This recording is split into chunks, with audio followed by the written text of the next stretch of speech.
Our latest big conversation, NCAA Tourney. This weekend, we're talking with Concordia head man Justin Johnson. Coach, how are you?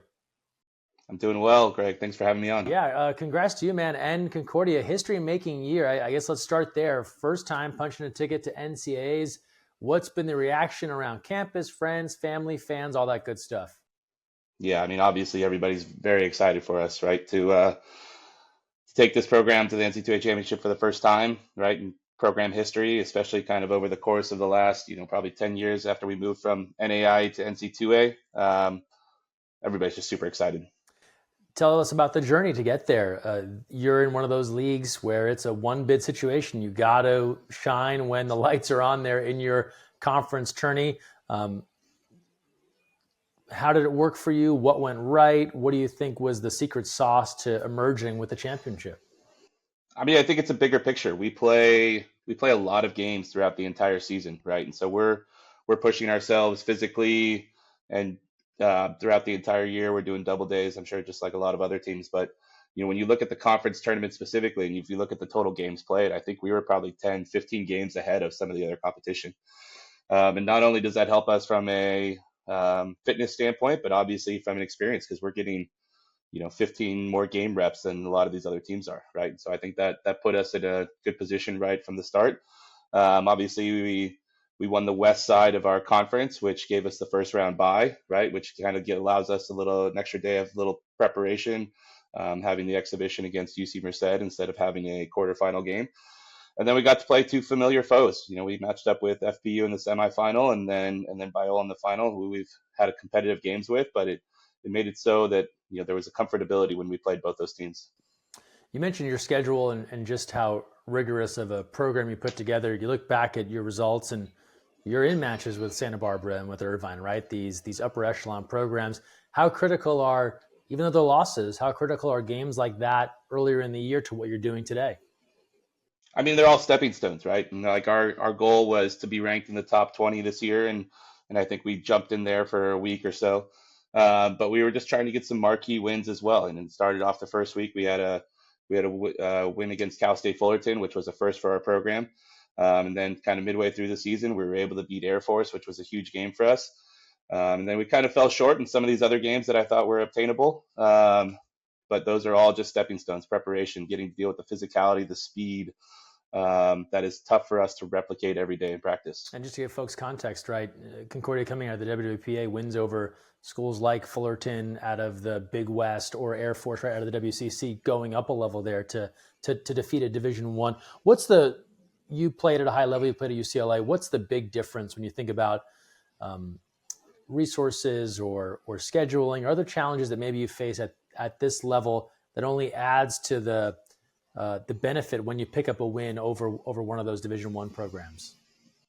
Yeah, I mean, I think the big part is just as you said, the budget's a big one, right? And so where a lot of teams that get the opportunity to travel for tournaments away and they get to have this experience. We're taking a lot of bus rides, right? We're on the vans and it's a lot of coaches driving, an hour each way. Early morning games where we're having to leave earlier instead of being able to stay overnight and be a little bit more prepared. But as you said, like it's part of the grind. It's part of like what obviously I knew getting into this job. There were going to be some hurdles to jump over, right? And I think it just shows the resilience of our kids and our coaching staff to be able to kind of deal with all that and still perform at a really high level. Year in year three leading this program, what's been the progression in your mind of where you want things to be versus where they are thus far, and then where you want to go? Yeah, I mean, I want to be in the conference championship game every single year, right? And like that's my goal. And I've so far we're 1 out of 3. We've made the conference championship game every single year. This is the first year that we've actually won. But I plan on doing this every single year, right? And I would like to be the premier school in water polo in the NC2A Division Two, and hopefully there we're able to add some more programs at the NC2A D2 level. Maybe sometime a long time down the road, we might have a D2 championship, right? But I also think it's really fun to take on Division One schools, and I think it's fun to upset them, and it's kind of something that we hold pride in, for being a less funded school, less funded program, to be able to take down these guys that have more opportunities, and even more so for my guys. We have some guys that were told no by some Division One schools as well. And so it's a little bit of a chip on their shoulder to be able to get some wins against the bigger schools. You're right there in the heart of water polo in Irvine, California. For people that don't know, that's where Concordia is based, and there's another Concordia out there as well. But this is the water polo one that plays in Irvine. So for maybe the things you don't have, the positives are there's no shortage of people that play water polo right in your backyard.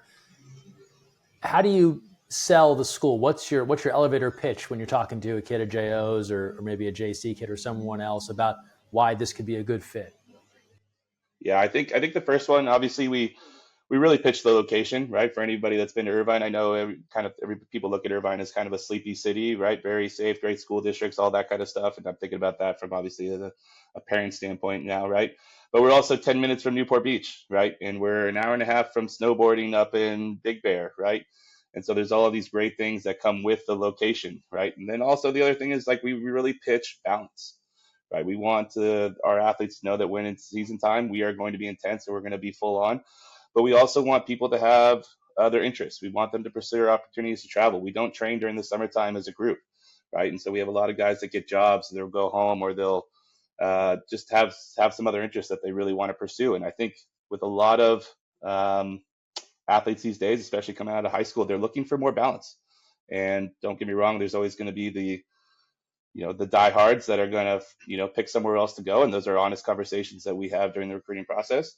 But I think we've been able to snag some very good players that are looking for, as I said, the balance in a college experience rather than having to be 24/7 water polo. Well, let's talk about this year's team because people will tune into the NCAA feed on Friday, and for many it'll be the first time they've ever watched this program, or maybe the first time they're just seeing this year's team. Who are the names to know? Who are some of the folks that have been your leaders, your anchors in the water this year? Yeah, so the big one, Pablo de Souza, he came over from Golden West. I think he was the two-time state player of the year at the JC level.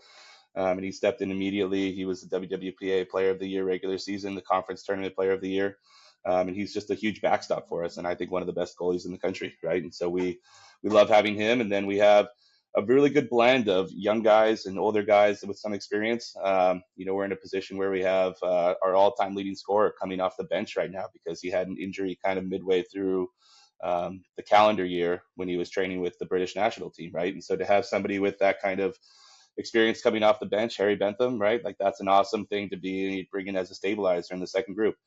And then the first group, right? We have some young international players that have really made a mark. Hugo Bathers and Demetrius Karitzis, like those guys have stepped in as freshmen and have made a huge impact for us. When you think about, let's go back to August, you get this group together and you're about to embark on the season. Who's a guy or guys that if you think back to where they were then and where they are now, you're like, man, I love the way they have developed and grown as a player. Yeah, Oscar Garcia Blumbeck, he's a senior for us. He's one of our team captains. I mean, last year I think he was the 15th guy on the depth chart. I think he very rarely played, and now he's our backup center. And we were talking about it earlier. He's had 65 goals in his high school or his college career, and I think 45 of them are this year, right? And so he went from being a essential nobody, and he just put in the grind, and he did work every single day. And as a senior, it showed up. And he's got the best attitude, and he's such a great leader.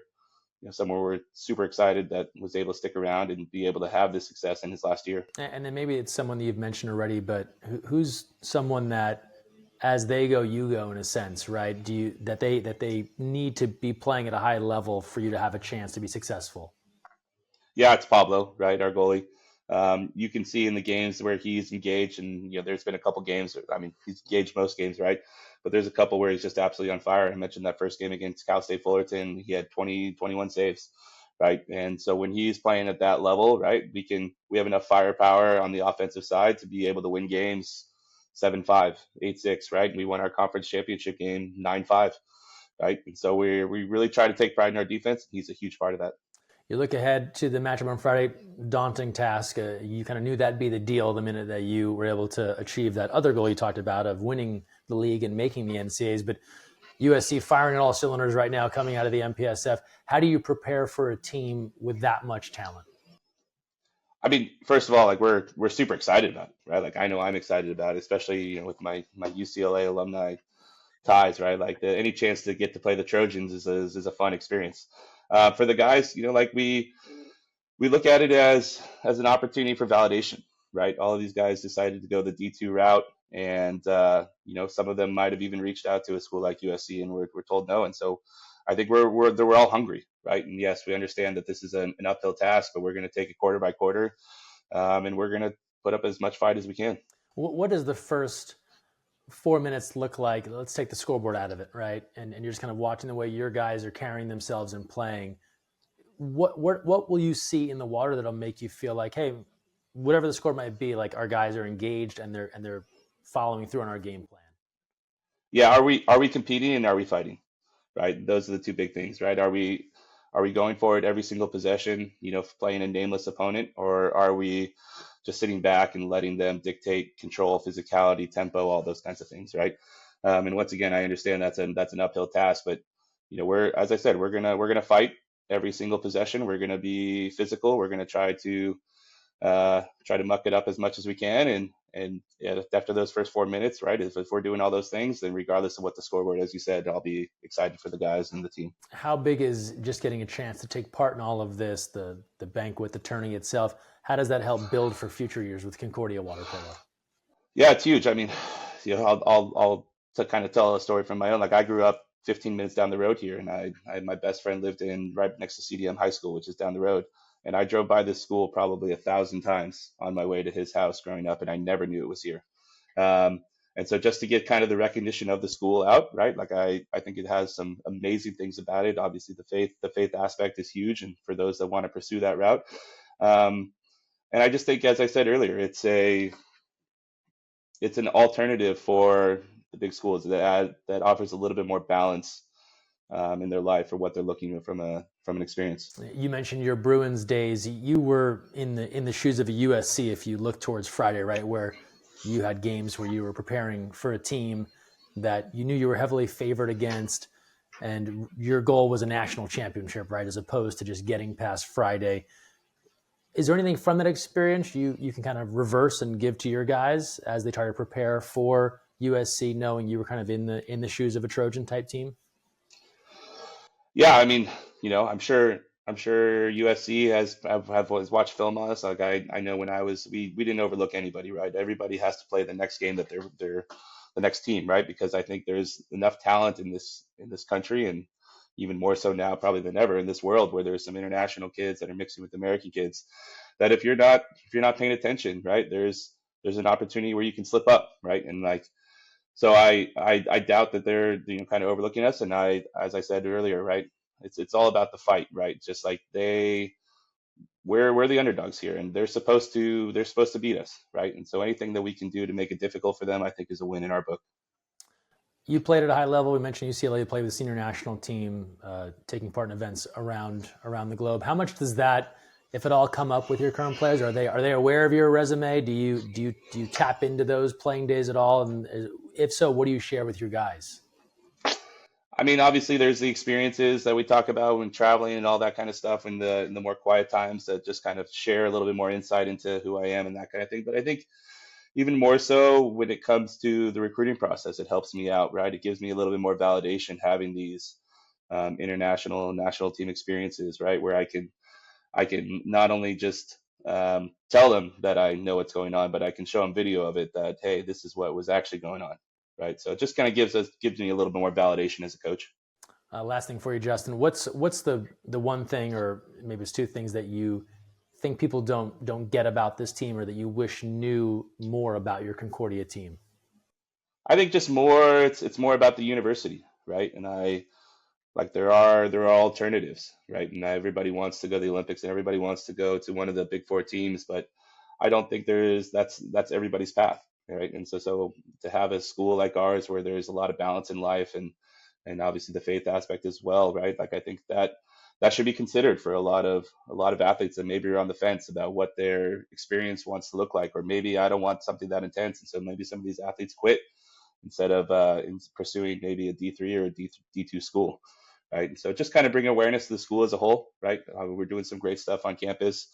We're about to open a $25 million athletic facility on campus, which is very exciting stuff. Yeah, just bring awareness. Excellent. Coach Justin Johnson, thanks for the time here. Good luck this weekend going up to NCAAs and taking on SC on Friday. Greg, thank you so much.